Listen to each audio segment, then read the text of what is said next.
Hey guys, welcome back again to Dave's Dimension. Welcome back again for another video. Welcome back to the channel where chaos and insanity will always reign supreme. So we're back again for a different kind of video. This is bike buying for big guys. Well, big guys and big gals. Let's be honest. We're not alienating anyone. So this is the problem. We're big people, okay? Right now, I'm around 350. Let's be perfectly honest. Around 350 pounds. And buying a bike, it's not an easy thing. We can't just walk into a Walmart, Dick's Sporting Goods, whatever you have. You can't just walk off a store, hey, I want to buy this bike. Because odds are the rims, the brakes, the gears, everything, something's going to break very soon, very quick, okay? One, you get what you pay for. Two, there are weight limits on bikes. A lot of bikes out there might top off around, let's say, 250, 300 on average. So a person like me, 350, that's not going to work. 250 to 300 is a pretty common weight limit out there. But I used to be 400 and my heaviest was 495. I got down to 470. And that's when, that's roughly around the time I got my, just before my bike. I was around 480, 490 when I got my bike. Now, to make that bike strong enough for me, I bought a $550 cruiser style bike, very similar to Kia. This is a Electra Townie 7D step through bike, very similar to this. This is actually a woman's version of it, but I got a bike like this. It's this 7-speed.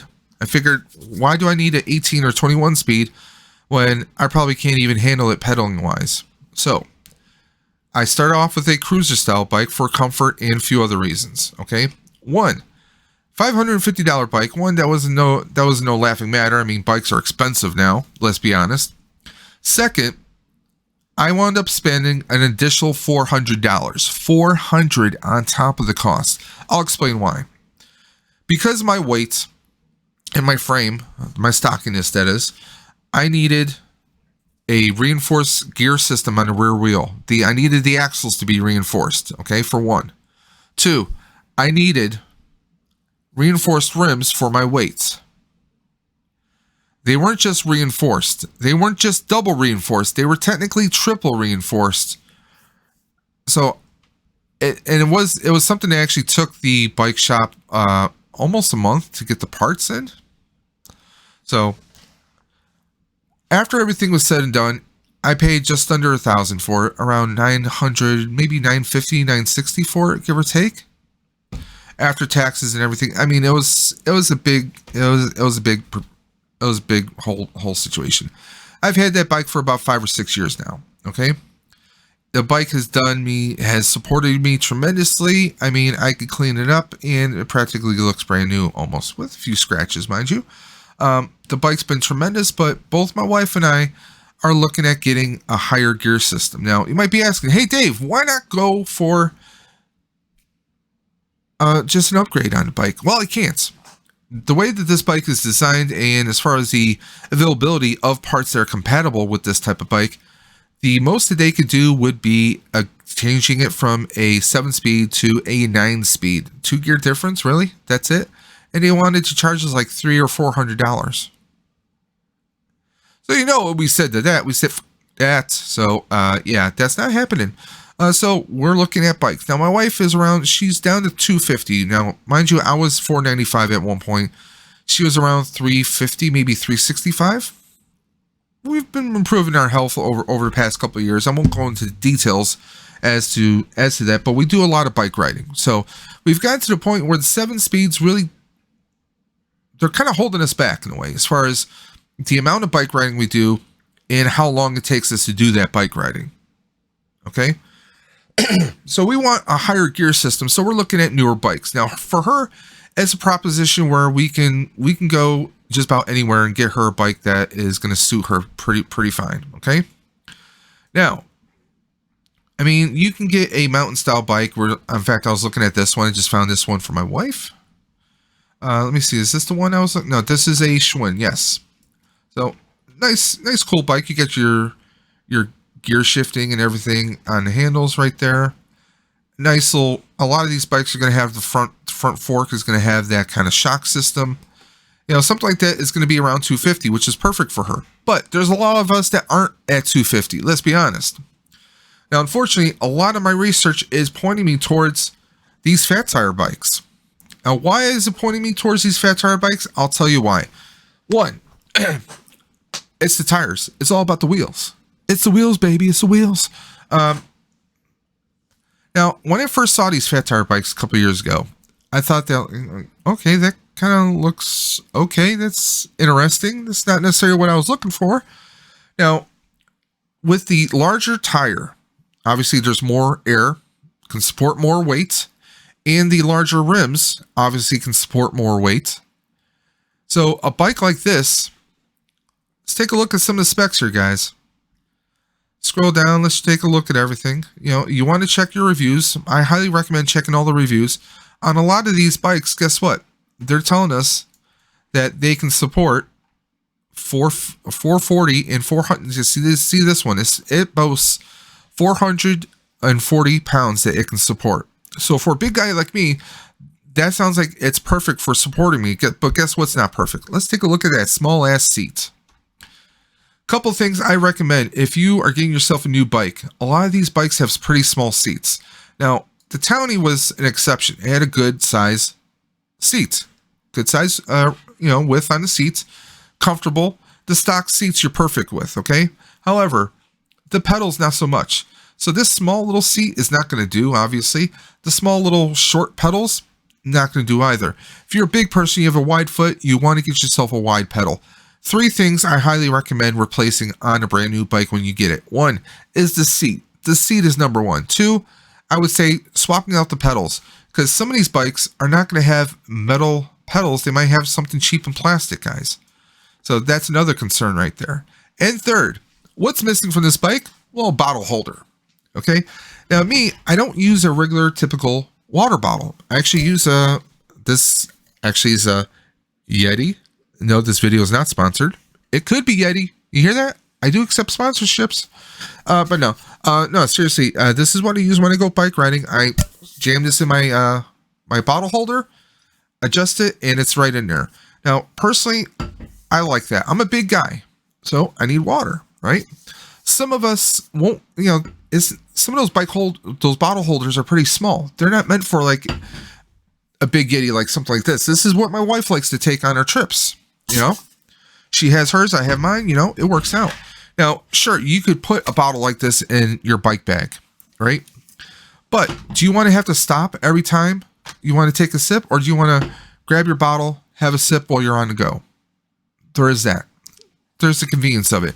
So one thing I need to check out in store when I go to a bike shop is I want to see where exactly do the bottle holders go on here. I'm not seeing any kind of amounts on here.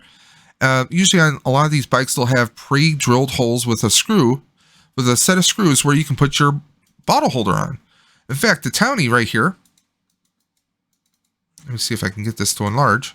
Come on. It's not going to let me. Let me just double click. There we go. There we go. Bob's your uncle. Now see right here in here, those are 2 pre-drilled holes with screws on them. Now, that was a problem with my wife's bike, because if you're putting a bottle holder here, you can't use a big bottle. You can't use a bottle like mine. You can't even use a bigger one like we like to do. You got to go with a much smaller bottle, otherwise it's not going to fit in there. Because guess what? The bottle holder we had wasn't secure. It bounced. One of the eddies went flying, hit her wheel underneath, caused the bike to flip, and she went flying and scraped up her leg pretty damn bad. So yeah, those are things you want to take into account, depending on the layout of the frame and where are they actually mounting sure, you could probably drill right into here and here, put a proper bike bottle holder right here, and then you got plenty of space. But when they had it curved like this, there wasn't a whole lot, because of that curvedness and the way they positioned it. It wasn't the greatest. It wasn't the greatest move ever. Okay. And we're still big people. My wife's around 250. I'm around 350. So those are things to take into account, guys. Placement of your bottle holder, the seat. You want a nice, comfortable, wide seat. Those the seat, the pedals, and the bottle holder, those are all things you can get at your local bike shop. Support local businesses when and if you can.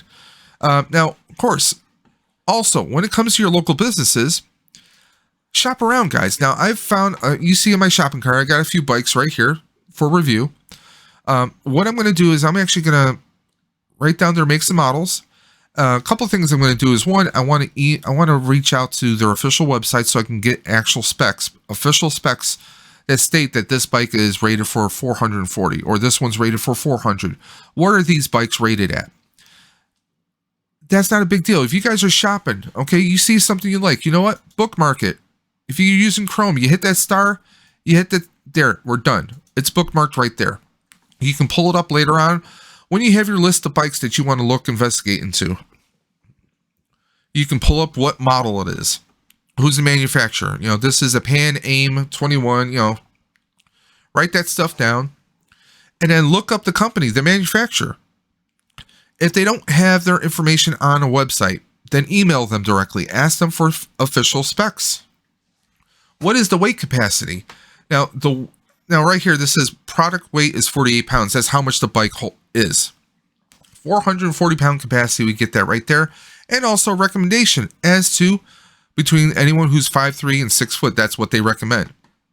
A lot of different bikes will have different things here. Now here, this is a Schwinn, right? Go down here.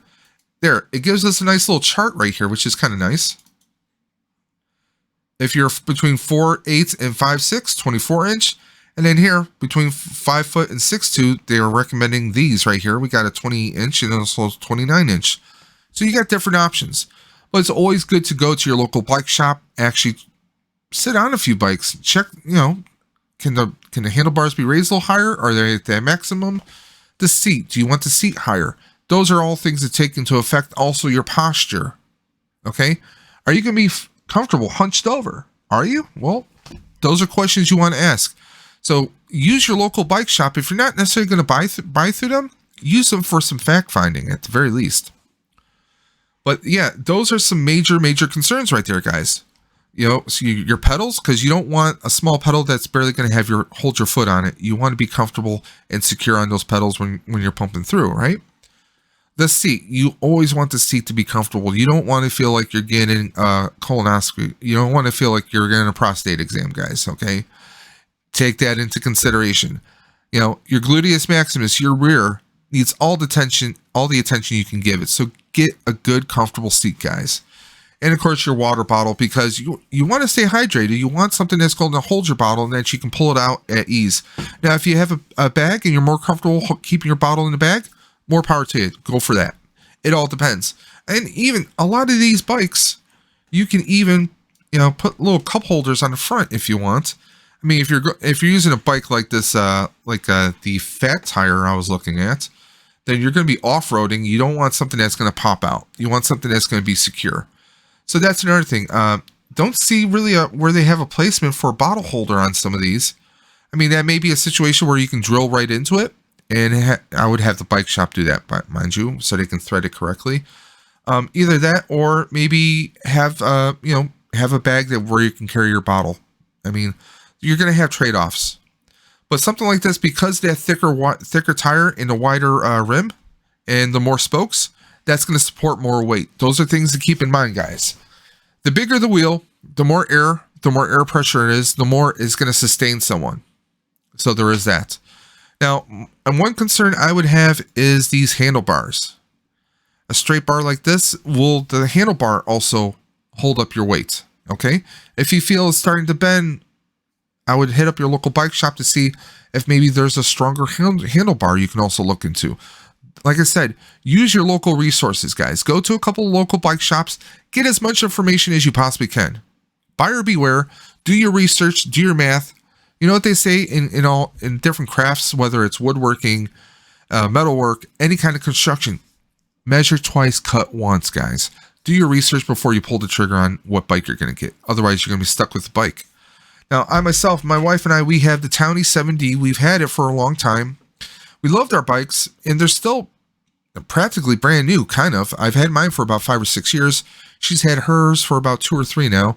But we need those higher gear sets, and we just can't jump to that gear set.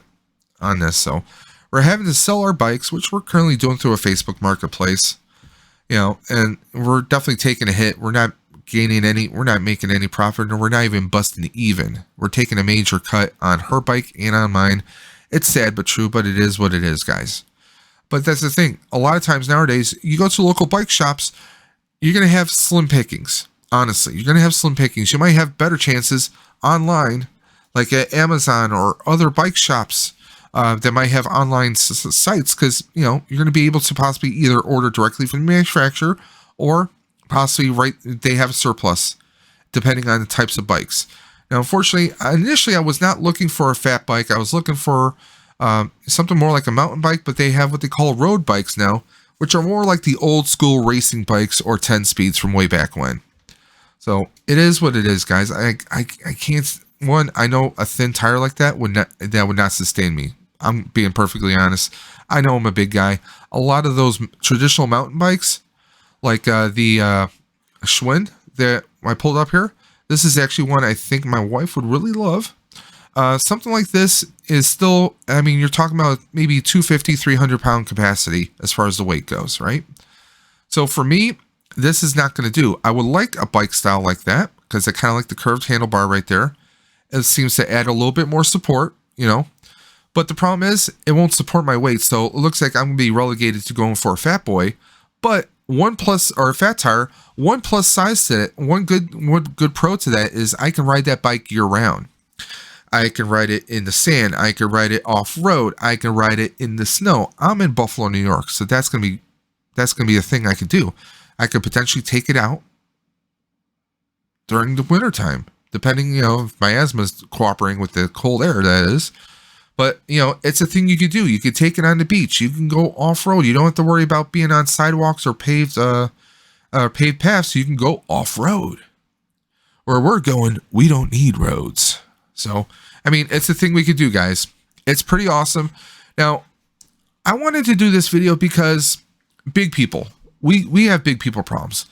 You know, it's hard to buy clothes. Clothes are more expensive. Anything for a big person is going to be more expensive. And I was doing research. I was trying to find videos, maybe some potential guides and tips for big people. And guess what? All the videos I was finding, some of them had big people. If you go by the definition of a big person, they were maybe 6 foot or more. They were more like worked out, more muscular fit, smaller waist. I'm sorry, that's not my personal definition of a big person. Okay, a big person who is a big person, broad in the shoulders, brown in the midsection. They got a gut, they got a waist, they got thick legs. That's my definition of a big person, guys. I'm not trying to be mean or anything, but that's what I consider a definition. I'm not going to go to someone who is maybe, you know, 5'10", 185 pounds, and listen to that person tell me what a heavy bike rider should be going for. And a lot of the bikes that these people are recommending top out at the 250 mark for supporting weights. They top out at 250. I'm sorry. I know if you go to a doctor's office, they're going to tell you that's morbidly obese, but you know what? No. Trust me, I was almost 500 when I was almost 500 pounds when I said I want to get a bike. Okay? Twice that weight limit. Okay? I'm going to look for a big guy like myself, and I'm going to hit that person up for advice and tips and tricks. Am I a pro? No, I'm not a pro, but you know what? I'm a big guy. I'm going through the same struggles that you are going through as well. Trying to find good stuff. Trying to find a bike that, one, I could potentially afford. One that is going to last me. One that is going to serve me well. Okay? I mean, that's one thing. You buy a bike and you're like, oh, well, look at the seat. The seat's small as hell. Well, you can swap out the seat, guys. You can buy a seat at any bike shop or even online. Slap it on your bike. 1, 2, 3. You can do that. The pedals, you can swap out the pedals. 1, 2, 3. Those are an easy fix. The bottle holder, bottle placement, either having one drilled in by the bike shop and having the mount put on by them, or carrying a small little bike bag, a little bag for your bike that you have maybe a couple tools in, maybe some protein snacks, and maybe you keep your water bottle in there. That's the thing you guys can do. There are bags out there. I actually have one from the RIDE for Roswell, which is an annual bike fundraising event for cancer research that I participate now every year. My wife's been doing it for about 8 years. I just joined last year. I signed up for the 10-mile ride. I actually wound up doing the 20, and I'm doing the 30 this year, which is why I'm also looking for a new bike, because I really want to make sure that, excuse me, that I do very, very well. You know, I'm also trying to improve my weight. Like I said, I was at 1.495, and I got my bike around, I think it was around 470, 480 when I got the bike. And then I got down to 425. I actually did gastric bypass because of my diabetes. My primary doctor pushed me for it. I went and did that. And by doing that and a regular workout, cardio one day, weights the next day, kept offsetting that every day, and doing a high protein, low carb diet, I was able to get myself, after the surgery, down to 350. I was down to 340. But it's wintertime. I gained some weight back. Don't worry, I'm working on that right now. But even if that's not something that you're doing, you want to get back into bike riding because you enjoy biking.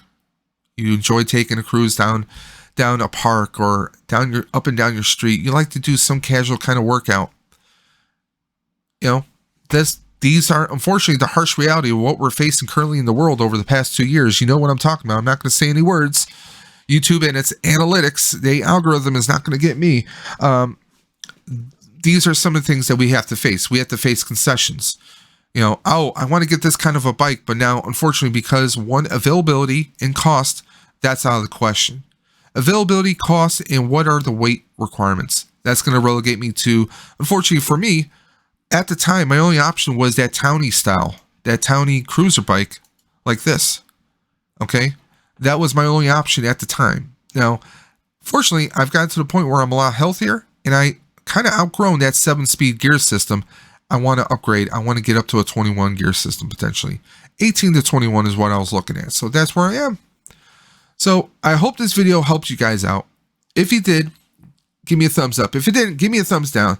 If you got comments, questions, concerns, always feel free to hit me up anytime on all my socials. They're right there. I have my Twitter at Dimension Daves, or you can hit me up always on YouTube here at Dave's Dimension, Instagram Daves_Dimension, and you can always email me at davesdimension78@gmail.com. So if you guys enjoyed this video, don't worry, there's going to be some more videos coming about this topic soon.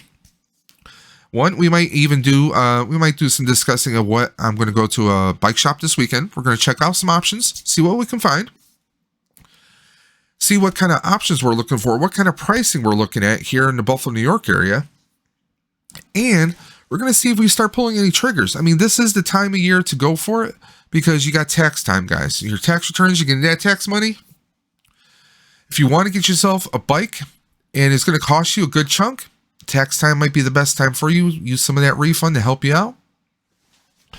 Get you ready for spring, so when springtime hits, you can go full blast and start getting on those trails, on those sidewalks, on those paths, on those parks, and get some working out done. You know, I'm not saying overdo it. Do little by little. When I started bike riding, I started doing 3 miles at a time, you know. And at first, the 3 miles was taxing on me. As an asthmatic and diabetic, and my weight at the time, it still can wear me out from time to time. And I've gotten to the point where I'm doing 10 or 15 miles after work when the weather permits. Not bad. But everyone is different. You're different. I'm different. We're all different, guys. So I just wanted to try and give you guys a few tips, some point of views from my end. So again, I want to thank you guys for checking out the video. And as always, guys, keep on busting, and I will always catch you on the flip side. Take care.